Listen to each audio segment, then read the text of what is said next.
So, how to explore neurodiversity needs as a leader is our topic today. I think it'll be a pivotal topic in how you present yourself moving forward. I also think that this will be a topic that is extremely relevant to the workforce that is growing and building in front of us. So, who am I and why am I even qualified to be giving a talk of this nature? So, my name is Jeannette Roberes, and I am a former speech language pathologist. And then I pivoted towards software engineering. So, as a speech pathologist, I worked with students who had speech and language delays, individuals who stuttered and had fluency disorders, and also with patients who experienced dementia and swallowing disorders. I decided to transition to software engineering because I'd always been a fan of tech. I thought tech was the bee's knees. So, when an opportunity came for me to learn more about AI and things of that nature, I was all on board. So, I am also the author of Technical Difficulties: Why Dyslexic Narratives Matter in Tech. A fun fact is currently I am working in Windhoek, Namibia. So if you are looking at a map, it is going to be in Southern Africa, very close to Zambia, Zimbabwe, and South Africa. It's a beautiful country. It has the oldest desert in the world. And if you're ever in this region, definitely come and visit. One thing that is another fun fact is that every night you can find me binge watching old episodes of Modern Family before bed. I am obsessed with Modern Family. I think it is the funniest show. And it's interesting because when Modern Family was on actual TV, I never really watched it. It wasn't a thing until now that I have an amazing streaming service that showcases it. I'm all in. Since you all are looking forward to learning about your neurodivergent colleagues, let's see, and what to recognize as far as maybe symptoms that exist that you potentially overlooked. We'll go ahead and dive right into the definition. I see Judy wants to know, how can we help companies be more helpful to neurodivergent people? And I think these are all fabulous things that we want to gauge from tonight's presentation. So, we're going to dive right into what is neurodiversity. Okay, so neurodiversity is a term that was coined by a sociologist named Judy Singer. She coined this particular term in the 1990s. And it's funny because when I think about the 1990s, I'm like, man, it was so long ago. The concept emerged really because of the growing recognition of advocacy within the autism community, because there wanted to be a more larger influence of autism being a neurological difference or neurotype opposed to it being a disorder. Okay. People like Judy wanted to make sure that neurodiverse individuals were looked at as having natural variations of the human brain rather than having a deficit model. Okay, so an easy way for you to remember this particular definition is for you to break the word into two parts: neuro being brain and diversity being differences. In this particular presentation today, you may hear the terms disorder, disability, and neurodiversity used interchangeably because I'm aiming to encompass the full spectrum of these neurological differences and conditions. Okay. So if you hear these terms used, I am trying to inclusively reflect the varied experiences and perspectives within the community and beyond. All right. So now that we know what neurodiversity is, and we have a cool way of remembering neuro being the brain, diversity being the differences, I want to kind of dive deeper. Why should we care?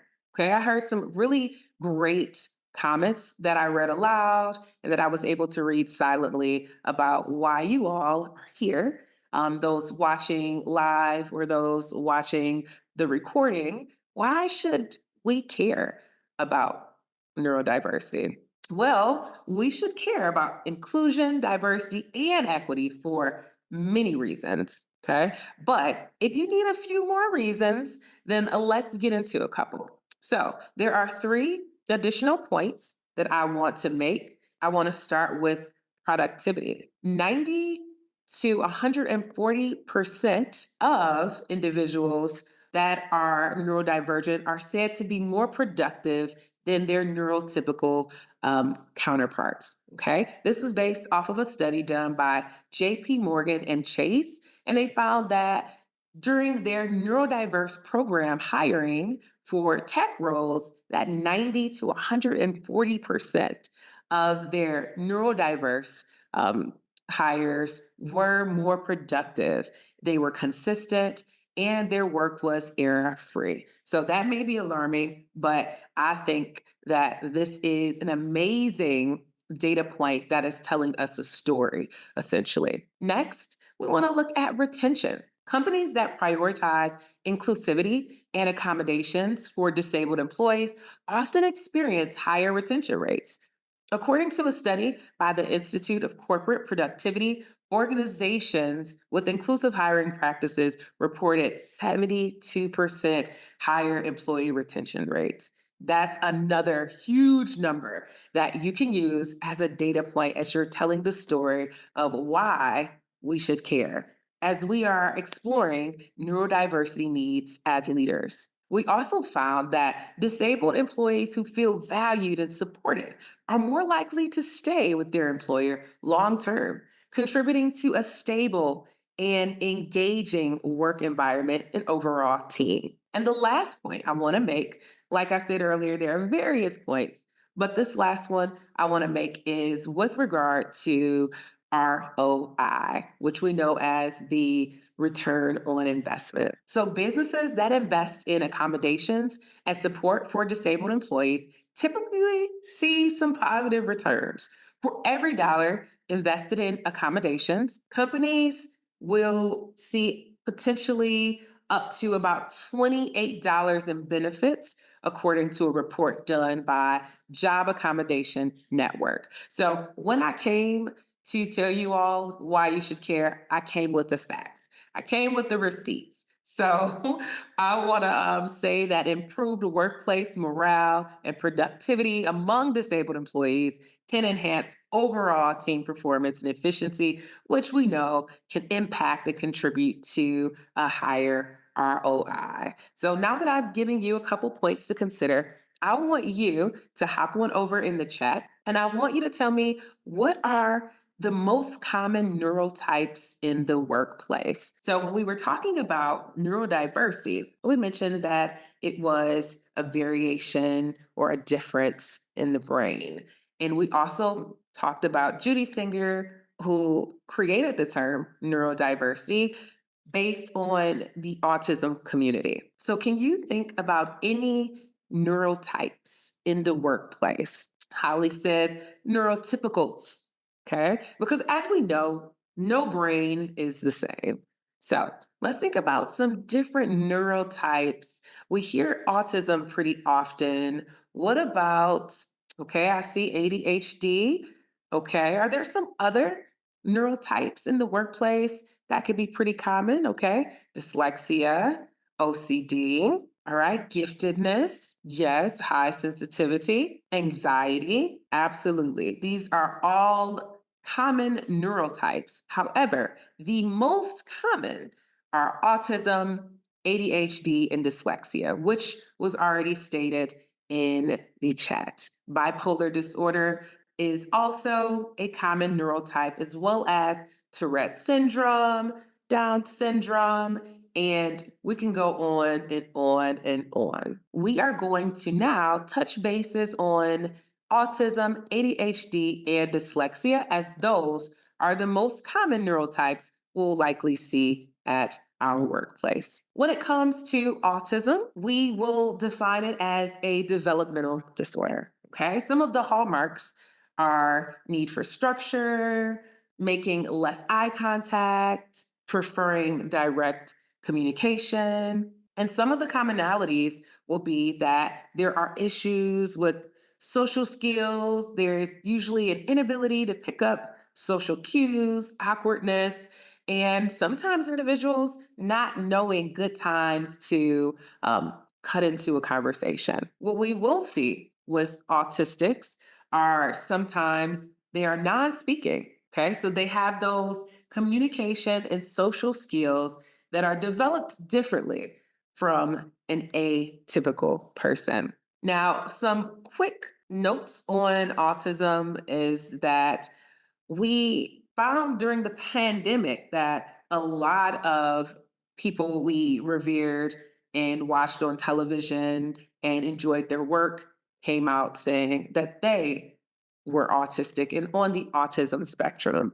Some people, including Elon Musk, Anthony Hopkins, Bill Gates, even Dan Aykroyd and Jerry Seinfeld. I want to talk a little bit more about autism, but I want to touch bases on some strengths because a lot of times what we see are those deficit models. We see where, oh, they can't do this, they can't do that. But let's talk about what autistics can do. So, some strengths could include excellent memory retention, high regard for equitable treatment and honesty, strong work ethic and dedication, and excelling in tasks requiring focused attention. They take pride in their work and they do well with focused attention on one task at a time. Now, as we're looking at the strengths, I think it's important to look at what would be considered a misalignment. Okay, we talked about all of the great things that our autistic colleagues and employees can do, but let's look at some misalignments, right? So these are some roles that may not be the best suited for autistics. So we have politician, customer facing roles, and tour guide. Anything where there's a lot of communication that's needed is probably going to be a misalignment. Anything that has potential for a lot of dialogue and exchange and juggling of people can truly be a misalignment or a role that probably isn't better suited to those strengths. Let's make a quick transition. We've talked tons about autism, and we know that there were three common neurotypes. So our next is ADHD. Now, this was one that a lot of you have mentioned as a popular neurotype, and you're correct. So, as a quick definition, ADHD is a neurodevelopmental disorder, which means that it affects the development and function of the brain or nervous system. It's usually characterized by difficulties with attention, hyperactivity, and impulsivity that can impact functioning and behavior. Hallmarks include easily distracted, hyperfocus, attention is highly dependent on interest. Strengths will include rapid thinking abilities, high energy brainstorming and idea generation, as well as creative problem solving on the spot. So, individuals who identify as having ADHD usually think quickly. They're game for changing ideas and being think partners and thought partners. And they can't have all pragmatic, logical thinkers or all high paced thinkers. You need a mix in your team, you need a mix at your workplace. And this is what ADHD learners and individuals are very best at. They shake up the workplace and truly help us get a better sense of what we should be doing to solve a specific task or problem. So, a misalignment would be similar to dyslexia in a sense, an assembly line, a monotonous, tedious task. There's no need to problem solve, there's no need to think quickly on your feet. And that wouldn't be the very best option with regard to work for someone with ADHD. They need to always have some stimulus that is pumping and providing momentum for them. Okay. So again, no creativity. They're just sitting there, maybe typing away with no room to really think outside of that box that they're in. All right. So we've talked about autism. We've talked a bit about ADHD. Now we are going to talk about our third most common neurotype in the workplace, and that is dyslexia. Dyslexia is a neurodevelopmental disorder that affects the brain's ability to receive, process, store, and respond to information. Okay? It affects reading and language processing, which we've seen a lot because we know dyslexia as a buzzword for individuals who struggle with reading.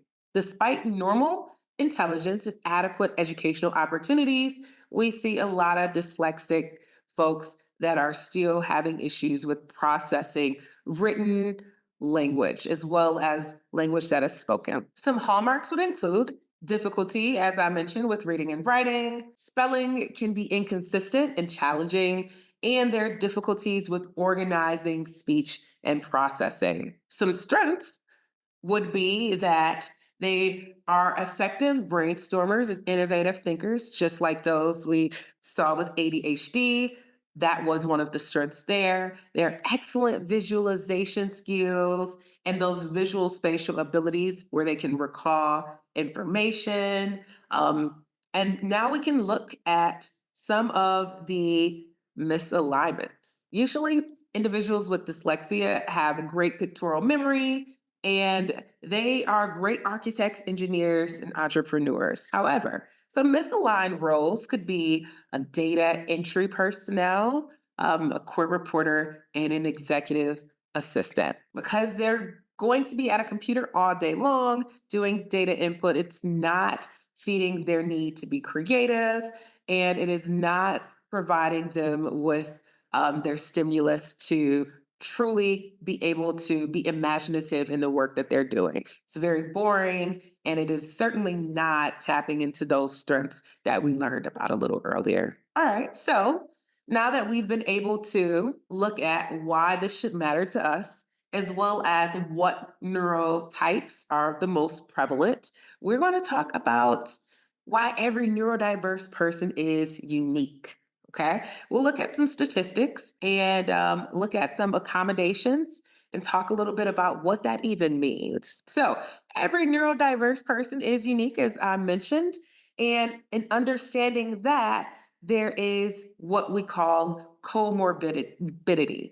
Okay. So, comorbidity simply means that there is an overlap of these disorders. Okay. So, 50 to 70% of individuals identified as having ADHD also are on the autism spectrum. 50 to 60% of individuals having ADHD or being identified as having ADHD through a diagnosis have also received a dyslexia diagnosis. So, what does that mean for us when we are looking at ways in which we can support our neurodivergent colleagues and employees? Well, that means we need to look at providing support through accommodations. Accommodations in the workplace refers to modifications or adjustments made to the environment, job duties, work processes, and things that align in that nature. This enables employees with disabilities or who have been identified as neurodivergent to perform their job duties effectively and adequately with support. These accommodations are designed to ensure equal access to opportunities, facilities, resources, allowing individuals to contribute their skills and talents without any barriers. Now, for some companies, there are legal reasons why accommodations should be involved. For some companies, they provide accommodations just so that they can meet that ROI we looked at. They can meet that work satisfaction.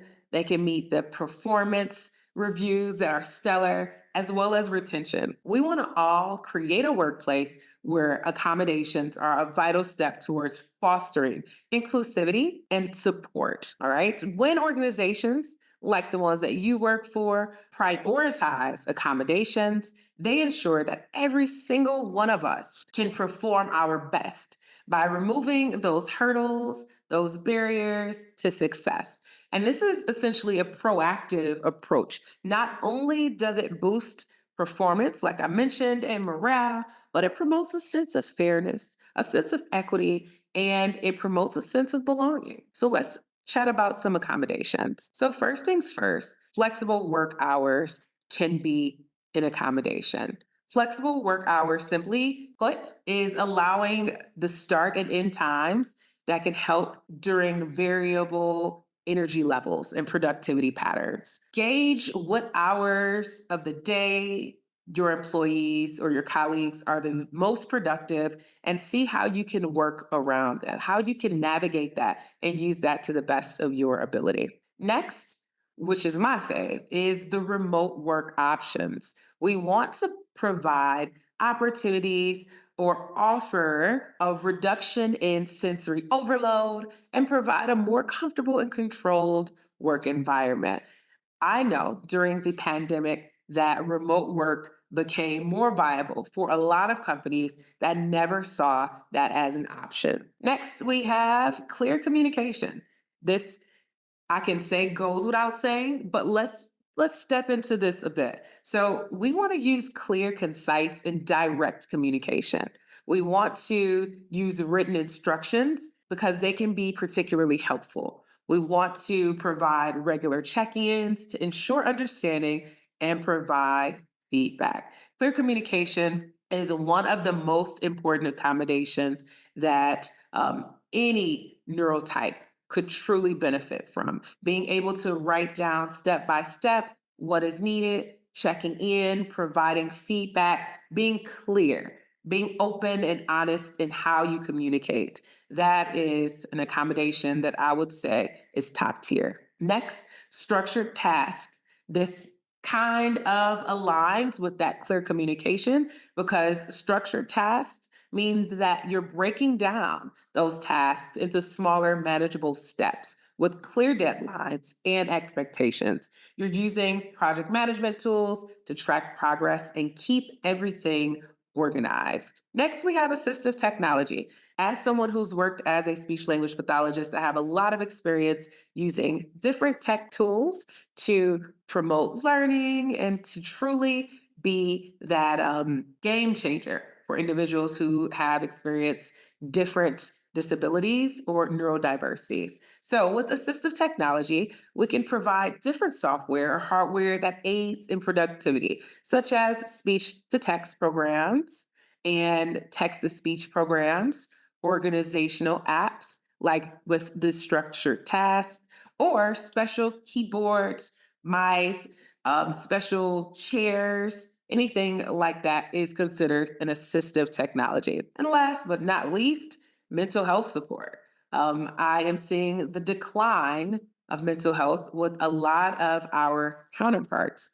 And as a employer, I think it's our responsibility to make sure we're offering access to mental health resources and not just saying, oh, you can use your insurance to go see a therapist, but really being an advocate for the health and well being of your colleagues and employees, including counseling services that are within the workplace and employee assistant programs as well. More accommodations, and I hope that you all are taking notes because we've looked at 6 so far and we have a few more left. So, with job coaching and career development, it's considered an accommodation. This is when you provide access to mentoring and coaching, which can help to build the career of that neurodiverse individual. Okay, it can help them navigating the workplace challenges and also help them to see themselves in a role that is outside of what they're currently doing. Maybe they can take on a leadership role, but they don't know that that is possible if they don't have proper coaching in place. Next, sensory accommodations are essential because if they are not working from home and they are in a cubicle or in some type of non lit area, there should be an adjustment of light or reducing those sounds that they hear, hence the headphones. Even sometimes scents in the workplace can be a little detrimental when you come in and looks or smells like you just poured a whole bottle of perfume on yourself. That can trigger people in ways that you may not even be aware. Last but certainly not least is time management tools.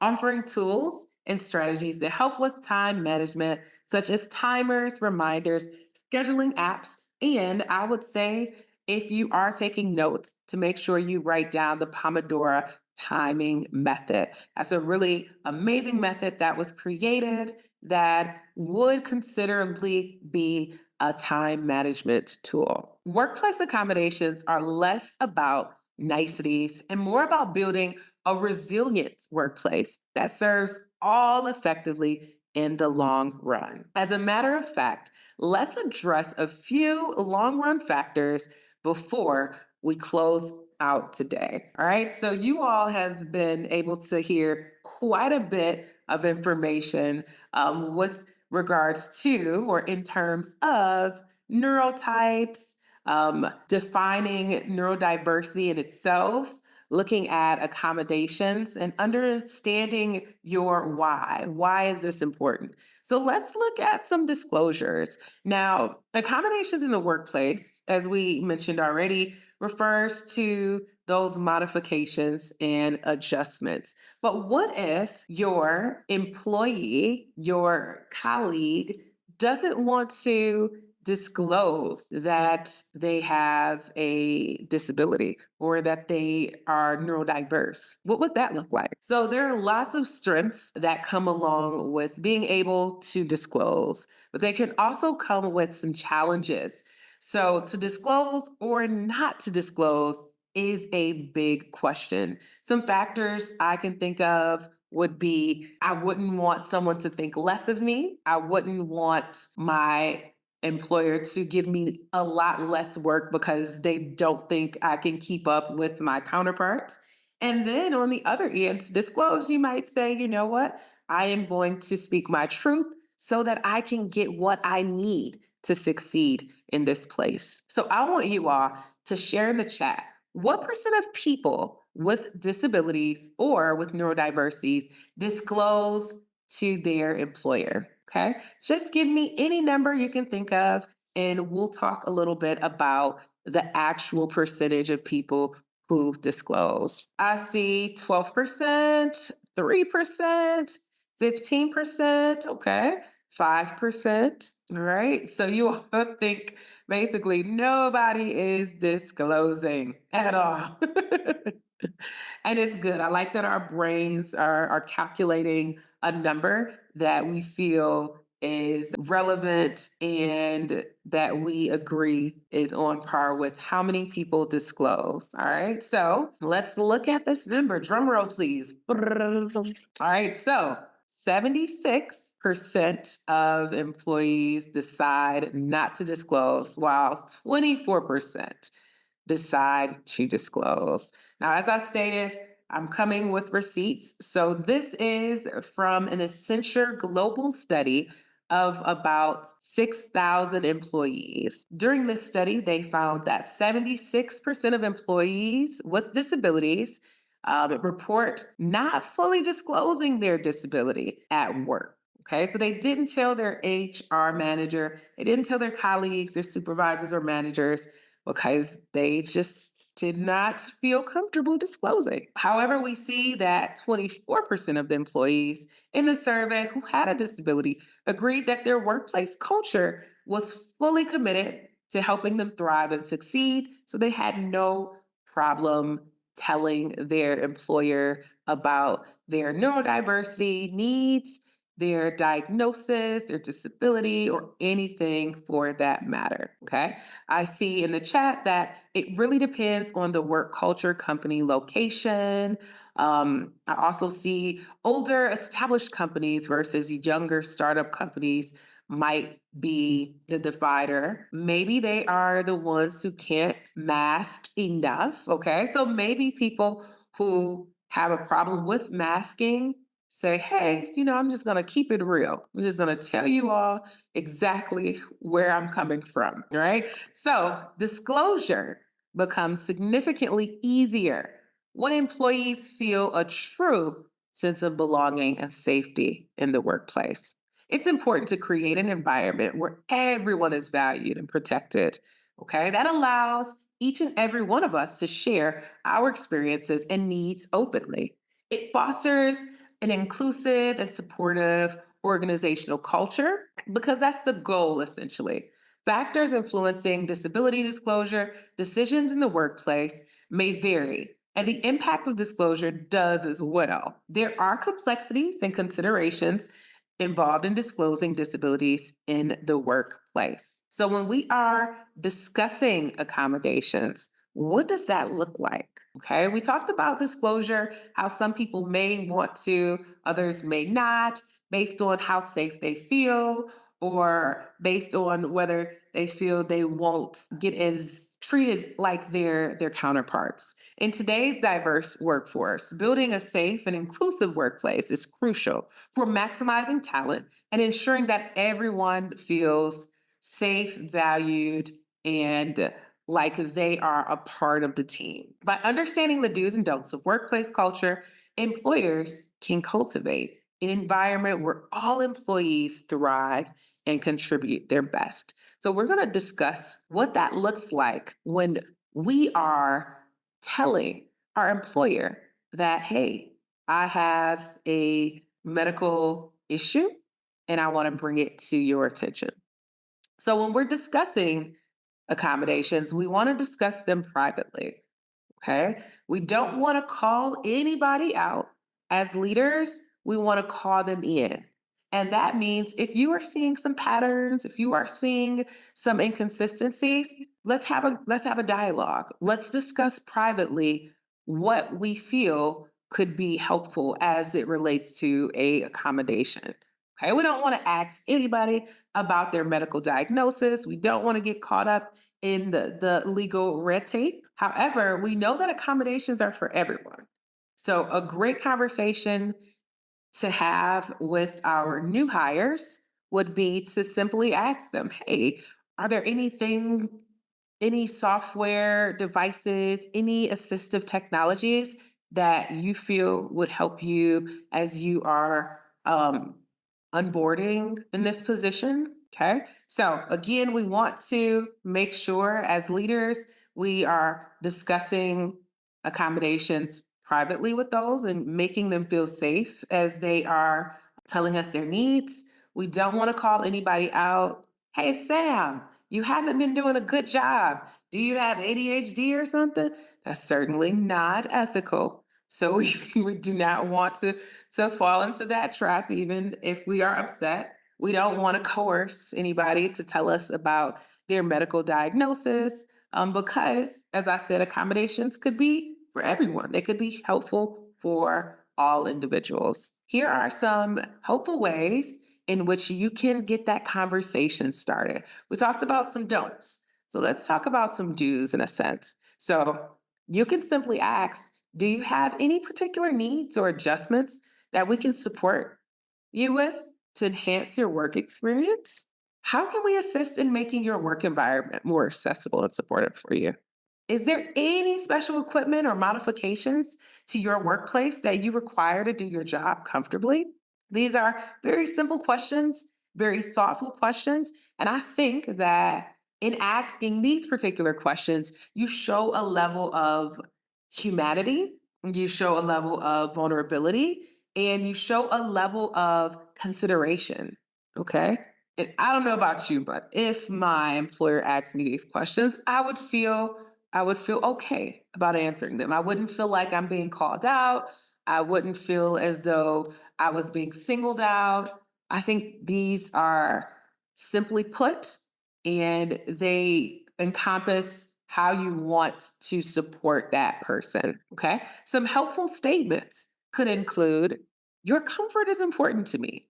Don't hesitate to share any accommodations that you need or accommodation needs you might have. We want our workplace to be as inclusive as possible. I encourage you to communicate any specific needs or accommodations that would benefit you. So, a quick disclaimer, since I've read the questions and the helpful statements, is let's make sure if we're asking these questions and making these statements that we mean it, that we mean them, okay? That we mean what we say, and that we are going to be vigilant about providing solutions once we have made these statements and asked these particular questions.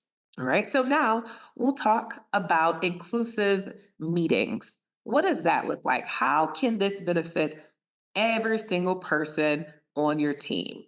Okay, we went from looking at having those discussions about helpful accommodations and providing questions and statements that really help gauge where our employees and colleagues are. But let's look at a simple example of how to facilitate a meeting which is very inclusive and one that every single person on your team could truly benefit from. As I mentioned, in our diverse workforce, we want to be advocates for safe, inclusive workplaces. We want to make sure we're creating a sense of belonging and that our workplace culture is one that contributes to us thriving and contributing our very best. So these are some do's for inclusive meetings. We do want to set a positive tone and encourage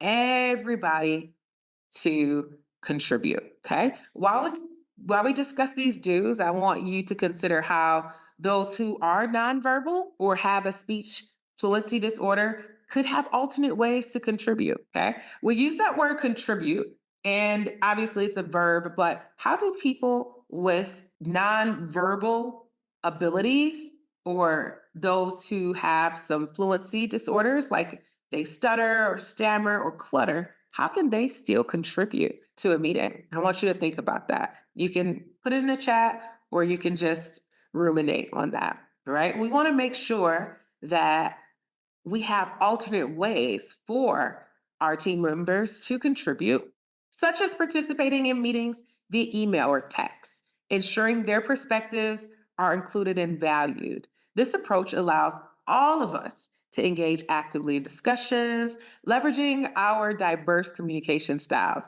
to enrich those collaborative outcomes, right? I want to emphasize how important each of your voices is to the team. We all bring unique perspectives and ideas that can greatly contribute to our discussion and decision-making process. That is how you can begin introducing the meeting and setting that positive tone. You can say, I encourage everyone to share their thoughts and questions, no matter how big or small they might seem. Just a few words that'll take the ice out of that cold, frigid situation that we all know as meetings. All right. Another do is to set clear rules. Establish those ground rules to create a comfortable environment for sharing. You can say something as simple as, I'd like to take a moment to establish some ground rules to ensure our time together is productive and respectful. First, let's make sure we give each person the space to speak without interruptions. This means listening actively and considering everyone's perspective. Just being able to set those rules in that eloquent way, bam, you have now established a very comfortable environment for sharing. You can go on if you have a chatty bunch and say, let's keep our discussions focused on the topic so we can cover all the points on our agenda for today. I encourage everyone to be open, honest, and respectful in their communication. Okay. Again, just a simple way to establish those ground rules, but also to set a positive tone. What we don't want to do when it comes to having these inclusive meetings that we will be facilitating very soon, we don't want to have a task first approach. So we want to avoid that completely. We don't want to just jump into the meeting and straight start talking about what needs to be done. Okay. We don't want to say, hey, we called this meeting today so that we can finish up this sprint. All right. So Judith, you need to do this. Lenny, you need to do that. That is certainly not how we are setting a positive tone or establishing ground rules. So be mindful of that task first approach. We also don't want to dismiss opinions. Okay. Don't ask for opinions if you're not prepared to take them seriously and act on them. So if you ask for feedback, if you ask for constructive criticism, you need to be prepared to process what is said and to move accordingly. Okay. So if you don't think you are in a space where you can process information that is given to you, don't ask. Don't ask for opinions. Another do I want to acknowledge is we want to celebrate diversity. And what that could look like is, recognizing and just appreciating the perspectives within your team, taking a moment out to acknowledge wins, acknowledge birthdays, cultural festivities. That could even be done by doing an inventory to see who celebrates what's important to whom, and so on and so forth. Okay. The facilitator of the meeting, as we know, sets the tone and makes sure that the first person to talk makes everyone comfortable with sharing. And we want to lead by example. Okay. That's last, but certainly not least. We want to act on the feedback that we receive to demonstrate our commitment to the team input. So if the team says, hey, we feel like Jerry talks too much. Every meeting, Jerry is just talking, talking, talking. Well, hey, we want to take that feedback. And maybe we tell Jerry, hey, Jerry, let's only provide our input when it's needed. When you feel something you want to speak on it, Jerry. But if you are distracting us by telling us about your dog, your cat, your snake, your owl, let's bring it in, Jerry. It's not necessary. So we want to act on feedback that's received to demonstrate commitment to our team input. All right, so we have talked about a ton of things today. We've talked about inclusive meetings, accommodations, common neurotypes, and so much more. But I want to get to some key takeaways. All right. So, some of the key takeaways would be how neurodiverse individuals bring lots of strengths to the workplace. We looked at autism, dyslexia, and ADHD. We discussed those misalignments, those roles that don't quite fit. And we looked at some of those really strong abilities that are coming into our teams and into our workplace. We also looked at accommodations and how essentially they could be good for everyone. Working from home could be good for someone who is a paraplegic. It could be good for someone who experiences ADHD from time to time. It could also be good for someone who is breastfeeding, like accommodations can be good for everyone. We want to make sure we're calling in folks and not calling them out. It's never okay to single someone out, point someone out, and tell them all about the deficits or the flaws that they exude. We want to call people in and say, hey, let's have a conversation. Let's discuss some things.